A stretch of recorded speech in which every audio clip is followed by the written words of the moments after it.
भक्ति की वाणी 593। भक्त ने पुकारा, भगवान हुआ, राम हो या कृष्ण।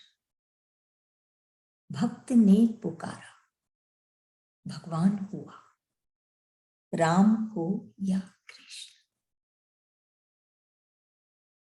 ये वाणी क्या कह रही है कि जब भक्त पुकारता है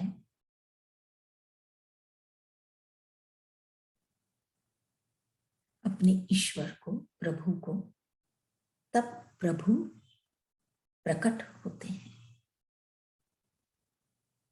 वो इस धरा पर आते हैं, चाहे वो राम के रूप में, चाहे कृष्ण के रूप में। अब ये समझने की बात है कि भक्त ने पुकारा कि एक जो प्यासा है, उस आनंद का प्यासा है, वही है भक्त जो पुकारता है। पुकारना भी आवश्यक है। हो सकता है पुकारना, प्रार्थना एक कर्म है, लेकिन हर कर्म का एक फल भी होता है। और खास करके जब एक भक्त, अन्य जन की बात नहीं है, एक भक्त जब पुकारता है तो उसका फल, वो आनंद पाता है। यहां तक कि चाहे राम के रूप में, चाहे कृष्ण के रूप में जब पहले आए इस धरा पे, हजारों वर्ष पहले, और आज वो उस भाव को अपने हृदय में पाता है। राम हो या कृष्ण, ये दोनों कोई भी हो, चाहे राम हो चाहे कृष्ण हो, जरूरी है वो भाव जो राम में निहित है और जो कृष्ण में निहित। उसी से जो वो भक्त पुकारा है, उसको वो भाव के कारण ही वो आनंद पाता है। फिर चाहे वो हजारों साल पहले जब राम और कृष्ण इस धरा पे आए, या आज जब कोई भक्त पुकारता है, भक्त पुकारता है, तो वो उस राम के भाव को या कृष्ण के भाव को अपने समक्ष पाता है।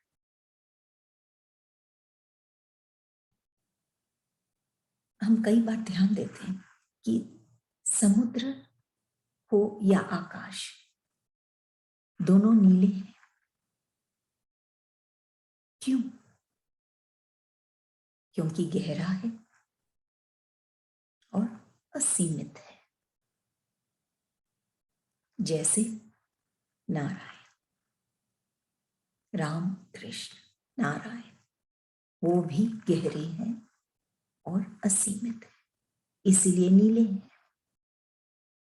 एक नदी को अगर हम देखें तो नदी का वो दूसरा जो किनारा है वो हम देख पाते हैं, इसीलिए वो जल इतना नीला नहीं लगता।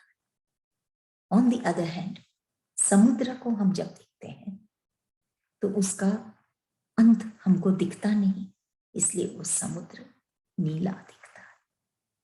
वो असीमित है, उसका अंत अनंत है, हमको दिखता नहीं जहां हम खड़े हैं, तभी वो नीला है।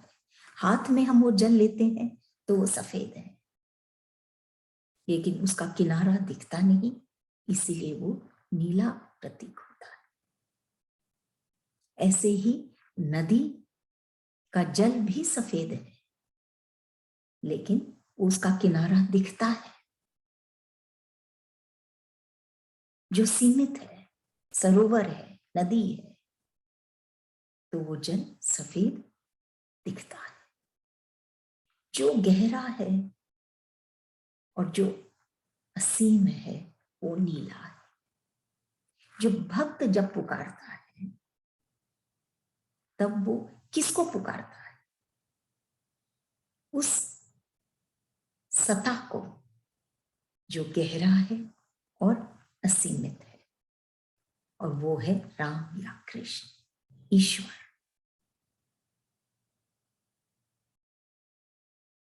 जो नीला दिखते हैं क्योंकि वो गहराई के कारण, वो ऊंचाई के कारण, और जब वो उनको पुकारता है तो वो जो भाव है वो गहराई वाला या वो बेहद वाला, वो अपने भीतर भक्त पाता है। यही भक्ति है कि भक्त ने पुकारा, भगवान हुआ, राम हो या कृष्ण। कि जब वो भक्त पुकारा तो भगवान राम हुआ, आया, राम हो या कृष्ण के रूप में वो भगवान प्रकट। और अगर आज की हम बात करें, जब जब भी वो भक्त, चाहे हजारों साल पहले की बात हो, चाहे आज की हो, चाहे कल की हो, भविष्य की हो, जब जब एक भक्त पुकारेगा तो वो नारायण जरूर, वो जो भाव है नारायण के, वो जरूर अपने भक्त के भीतर वो भक्त अनुभव करेगा। तो भक्त ने पुकारा, भगवान हुआ, राम हो या कृष्ण। अगली वाणी 594। तुम नाचने क्यों लगे, जरा मुझे संभलने दो। तुम नाचने क्यों लगे, जरा मुझे संभलने दो। कौन नाचता है? ईश्वर, हाँ। भक्त, हाँ। और भक्त के भीतर में ये जो मन है वो, हाँ। जो पूरा भक्त नहीं, वो भी नाचता है। जो एक भक्त है, एक संत है, वो भी नाचता है, और ईश्वर भी नाचते हैं। लेकिन ये सब की स्थितियां अलग अलग है। ईश्वर कब नाचता है? जब वो भक्त के प्यार में कंप्लीटली, एक दूसरे के प्यार में जब वो ओतप्रोत हो जाते हैं, तब वो ईश्वर खुद नाचने लग जाते हैं भक्त के इशारे पर। इसके कई उदाहरण हैं कि भक्त हर बात, हर वक्त, हर समय, हर क्षण वो अपने ईश्वर अपने भक्त के साथ जुड़ जाता है। और जब वो भक्त ईश्वर का प्यार अनुभव करने लग जाता है तो फिर वो ईश्वर का ही हो जाता है। और जैसे ईश्वर उसको चलाता है वैसे वो चलता है, वो भी नाचने लग जाता है। लेकिन सबसे विडंबना की बात तब होती है जब वो प्राणी अपने मन के हिसाब से वो नाचने लग जाता है। जैसे इसमें लिखा है, जरा मुझे संभलने दो, क्योंकि अभी वो अपने मन के वशीभूत है। मन जैसे उसको नचाता है वैसे वो नाचता है। कभी सुख में, कभी दुख में इतना नाचने लग जाता है वो कि वो थक जाता है। वो प्राणी थक जाता है, तब वो चाहता है कि उसे कहीं ना कहीं कैसे भी उसे विश्राम मिले। जब वे, और विश्राम कहाँ मिलेगा उसको? सिर्फ इष्ट के चरणों, उस ईश्वर के चरणों, उस प्रभु के चरणों। जब वो वहां बैठता है तब ये जो मन चक्कर काट रहा है संसार में और उस प्राणी को भी घुमा रहा है, नचा रहा है, उसके वो तन भी नाचता है उसका, और मन तो नाच ही रहा है, चंचल है ये। तब वो बहुत थक जाता है और चाहता है कि वो ईश्वर के चरणों में बैठ जाए। बैठ जाता है तब ये मन बदलने लग जाता है। और जैसे एक भौरा कैसे उस रस को, फूलों में वो जो रस है उसको पाना चाहता है, उसी के इर्द गिर्द घूमता रहता है, ऐसे ही फिर ये मन ईश्वर के चरणों में ही बसने लग जाता है और वहीं वो घूमने लग जाता है। तब वो भक्त कहता है, तुम नाचने क्यों लगे, जरा मुझे संभलने दो। चाहे वो मन को कह रहा है, अपने मन को, कि तुम क्यों इतना नाच रहे हो, मुझे संभलने दो, क्योंकि वो थक गया है इस नाच से।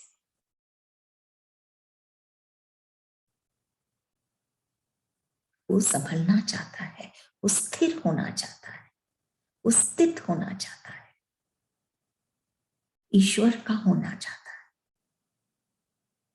जब तक वो संभलेगा नहीं, तब तक ईश्वर भी नहीं नाचेंगे उसके लिए, उसके इशारों पर। उसको पहले पूर्णतया से ईश्वर का होना पड़ेगा, तभी ईश्वर नाचेंगे।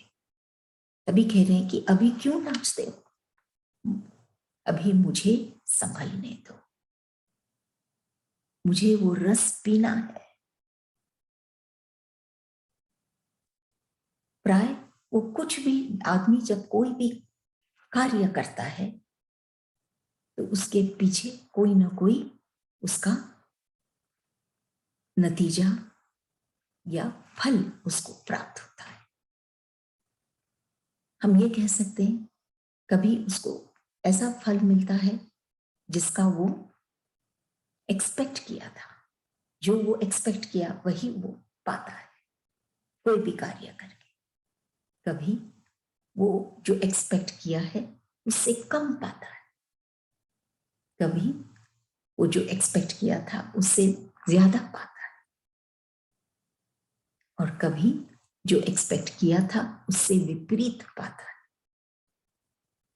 ये स्थिति होती है जब ये मन वो फल की इच्छा करता है। लेकिन एक जो भक्त होता है, जो शांत होना चाहता है, जो ईश्वर में रमना चाहता है, उसका कोई भी कार्य, कोई भी फल स्वरूप नहीं होता है कि फल की प्राप्ति के लिए उसका कोई कार्य होता है। तो न तो कम, न बेसी, न विपरीत, कुछ भी ऐसी स्थिति वो नहीं अनुभव करता है, क्योंकि वहां फल की बात ही नहीं, सिर्फ ईश्वर को पाना है बस, और ईश्वर में समाना है। और वो कैसे होगा, जब उसका जो मन है, जो नाच रहा है, वो संभल जाए, क्योंकि वही तो ईश्वर है। वो मन संभल गया तो वो संभल गया, वो संभल गया, ईश्वर का हो गया, तो ईश्वर नाचते हैं। अभी पहले उसको संभलना है, उसके मन को शांत होना पड़ेगा। अगली वाणी 595। व्यास तो नीरा बांस था, जब तक अधर पर तुम्हारे गीत न धरे, किंतु वहां री तेरी भक्ति बांस बांसुरी बन गया, जब को लुभा गया प्यारे के गीत जो थे। बहुत सुंदर वाणी है कि एक बांस, बांस बैम्बू, सिर्फ बैम्बू का स्टिक, कुछ नहीं उसके भीतर, खाली, कोई कीमत नहीं उसकी। ऐसे बांस के टुकड़े को वो बांसुरी बना देता है। कौन? प्रभु, ईश्वर। व्यास तो नीरा बांस था, कि व्यास जी जो अनेक ग्रंथों के रचयिता हैं, जो हमारे खास खास ग्रंथ हैं, जो ग्रंथ मार्गदर्शन करते हैं लोगों की, ऐसे व्यास जी क्या थे? निरा बांस थे, एकमात्र सिर्फ कोरे बांस के जैसे थे, लेकिन हाँ, भीतर से खाली। लेकिन अभी कोई कीमत नहीं। फिर जब तक अधर पर तुम्हारे गीत न धरे, तुम्हारे गीत न धरे, लेकिन जैसे व्यास जी ने अपने अधरों पर ईश्वर के गीत को धरे, गाए ईश्वर के गीत, लिए ईश्वर का नाम,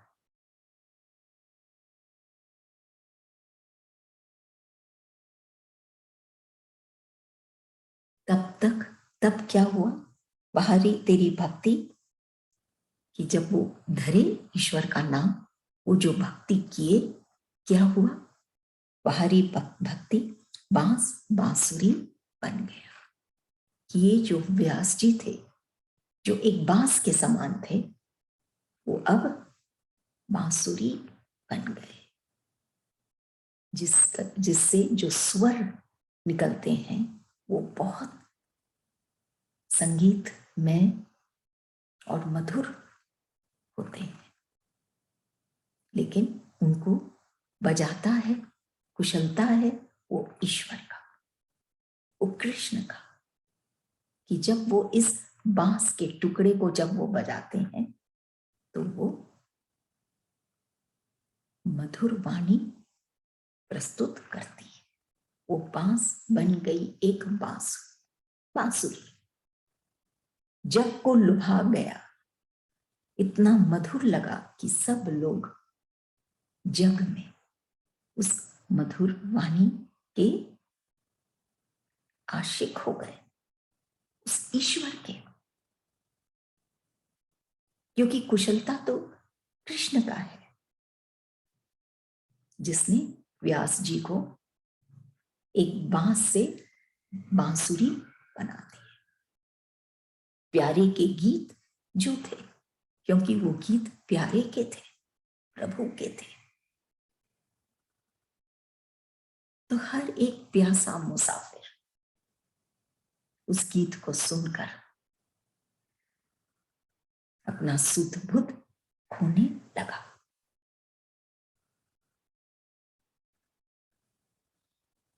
आज भजन सुने थे, उसकी एक पंक्ति थी, लहरों में खेलते इस मन से निभाऊं कैसे।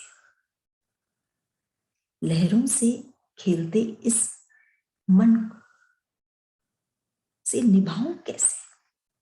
कि ये जो मन जो है, जो लहरों के जैसे खेलती रहती है लहरों से, कभी ऊपर कभी नीचे, इसे कैसे निभाऊं। बांस का टुकड़ा, लेकिन जब ईश्वर का नाम वो लेता है, वो भक्त या वो मन, तो स्वतः ही वो मधुरता का अनुभव करता है, वो शांति का अनुभव करता है, वो शांति में संगीत का अनुभव करता है, वो मीत का अनुभव करता है, संगीत में मीत का अनुभव करता है। वो अपने आप को जानने लग जाता है कि वो एक कष्टों का पोटली नहीं, बल्कि एक आनंद स्वरूप, आनंदमय भक्त है। दूध से धुली धुली, या हम ये कह सकते हैं प्यार से घुली घुली, फूल के जैसे खिली खिली, ऐसा जीवन हो तो जीवन उसका सुंदर हो। और वो सिर्फ तब होता है जब वो प्रभु से जुड़ता है, वो बांसुरी बन जाता है, जिसकी कोई कीमत नहीं। वो ऐसा बन गया, उसमें से जो संगीत प्रस्तुत होने लगा, वो सबसे ज्यादा अनमोल और मूल्यवान स्वर हो गया इस संसार। वो जब कोई सुनता है, उसके आगे और सब स्वर छोटे हैं। जब वो उस स्वर को सुनता है जो स्वतः ईश्वर बजाते हैं उसके भीतर, वो अनहद नाद, वो इस संसार में सबसे ज्यादा प्रधान है और मूल्यवान है और सबसे ज्यादा सुंदर है, और वो ही सत्य है।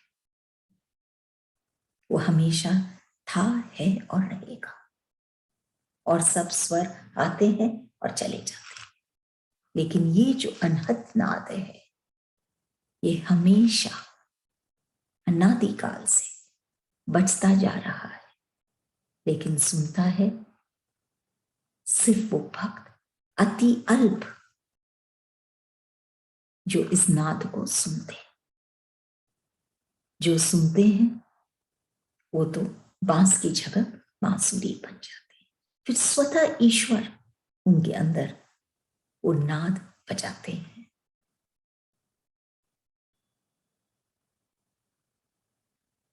गीत ही उस ईश्वर के हैं, प्यारे के गीत जो थे। यही है व्यास जी। व्यास जी का उदाहरण है कि ऐसे पहले कुछ नहीं थे। मेरा बांस सिर्फ एक मात्र बांस के जैसे थे, जिसकी कोई कीमत नहीं थी, कोई उपयोगिता नहीं थी। लेकिन जब वो अपने अधरों पर ईश्वर का नाम रखे, लेने लगे, उनके गीत गाने लगे, तो वो बांस जैसे व्यास जी बांसुरी बन गए, जिसे खुद ईश्वर बजाते हैं और सारे जग को मोहित करने लगे। जब जग को लुभा गया प्यारे के गीत जो थे, पूरी स्थिति बदल गई, बाहर की भी और उनके भक्त के भीतर की स्थिति भी बदल गई, भीतर की दुनिया भी बदल गई, बाहर की दुनिया भी और भीतर की दुनिया भी बदल गई। सिर्फ ईश्वर ही है जो एक सूखे बांस को इस औकात पे पहुंचाते हैं कि सारा संसार उस पर मोहित हो जाता है। ये वाणी 596। तुम्हारा नृत्य अनोखा, सुख दुख को नाचते नाचते सम पर लाते हो। तुम्हारा नृत्य अनोखा, सुख दुख को नाचते नाचते सम पर लाते हो। तुम्हारा नृत्य, नृत्य बाहर भी है और नृत्य भीतर भी हम करते हैं। बाहर का जो नृत्य है उसमें क्या होता है, प्राणी थक जाता है, सुख दुख के कारण वो जो नृत्य कर रहा है उसी में उलझता चला जाता है, कभी सुख कभी दुख। जैसे धूप की ताप में हम अक्सर देखते हैं कि जब बहुत कड़ी धूप होती है, वो जो ताप बहुत होता है, तो वो मुसाफिर सोच नहीं पाता, वो सही निर्णय नहीं ले पाता, वो धूप के ताप से धुंधलापन सा आ जाता है। लेकिन यही है दुख, कि वो जो ताप है, जो पीड़ा है, उसके ताप से वो धुंधलापन आ जाता है कि उसको सूझता नहीं, या कोई निर्णय नहीं ले पाता वो कि उसको क्या करना है। दुख और सुख, कि जब वो कोई पेड़ का छांव पा जाता है, उसका आश्रय ले लेता है, तो उसका मन शांत हो जाता है, शीतल हो जाता है और वो सही निर्णय ले पाता है। सुख। लेकिन इसी सुख और दुख में कभी धूप कभी छांव, इसी में वो उलझता रहता है। लेकिन जब वो ईश्वर से जुड़ जाता है या कोई संत से मिल जाता है, तो वो जो नृत्य है वो अनोखा होता है। कैसे कि ये सुख हो चाहे दुख हो, उससे भी उठकर उसको एक सम पर लेके आता है वो नृत्य, कि उसको न तो सुख में फूलना और न दुख में अभाव और चिंताग्रस्त होना, ये दोनों भावों से वो उठ के और उस समभाव में आ जाता है, जहां हर एक चीज उसके लिए सुनहरा होता है, कोई भी चीज उसको चिंतित नहीं करता या तंग नहीं करता। तो सुख दुख को नाचते नाचते सम पर लाते हो, ऐसा नृत्य है ईश्वर का। और संसार में सुख दुख में ही वो नाचता रहता है, कभी सुख में कभी दुख में, कभी सम पे नहीं आता, एक भाव में नहीं आता। और ईश्वर के नृत्य में अनोखा है, इसीलिए कि सुख दुख में नाचते नाचते वो अब समभाव में आ जाता है, क्योंकि वो आधार लिया है संसार का, जहां डिपेंडेंस होता है संसार में, वहां डर होता है, भय होता है कि वो खो जाएगा, क्या होगा कि नहीं होगा, करेंगे कि नहीं करेंगे। ये संसार वाले, जहां ये डिपेंडेंस हो जाता है, वहां डर से वो घिर जाता है और नाचने लग जाता है। लेकिन ईश्वर का नाच अनोखा है, वहां कोई डर नहीं, वहां डिपेंडेंस की बात नहीं, उसमें तो एक हो जाना है, उसमें तो समा जाना है।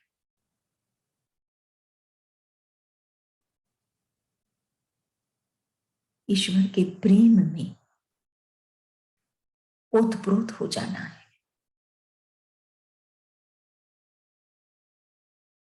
ईश्वर पर डिपेंड की बात नहीं है, जैसे लास्ट टाइम वाणी थी ना कि प्यार को भी आधार नहीं चाहिए, वैसे ही ईश्वर की भक्ति के लिए कोई ईश्वर का आधार नहीं, सिर्फ प्यार ही पर्याप्त है कि वो इस सुख दुख के नाच से वो उभर सके और समभाव में आ सके। जब तक समभाव में नहीं आएगा तब तक वो इस जीवन का आनंद नहीं पाएगा। जब तक वो ये रहस्य को नहीं जानेगा कि आकाश में वो है और उसके अंदर भी आकाश है, कि आकाश में गड्ढा है, गड्ढा है और गड्ढे में भी आकाश है। इस रहस्य को वो नहीं समझेगा तब तक वो इस सुख दुख के नाच में नाचता रहे। ये रहस्य को जान जाए कि जो बाहर है वही उसके भीतर है और वो है ईश्वर, वही सता है जो हर एक के भीतर है, कण कण में। सिर्फ अपने हृदय को खोलना है, मन को खोलना है और चित्त को भी, चित्त में भी उसको देखना है। फिर वो जान जाएगा कि वो और ईश्वर अलग नहीं। फिर सुख और दुख का नाचना कैसा, क्योंकि जब वो ईश्वर से अलग नहीं, तो ईश्वर का जो भी तत्व है या ईश्वर जो है वही वो हो जाता है, और वो है आनंद स्वरूप।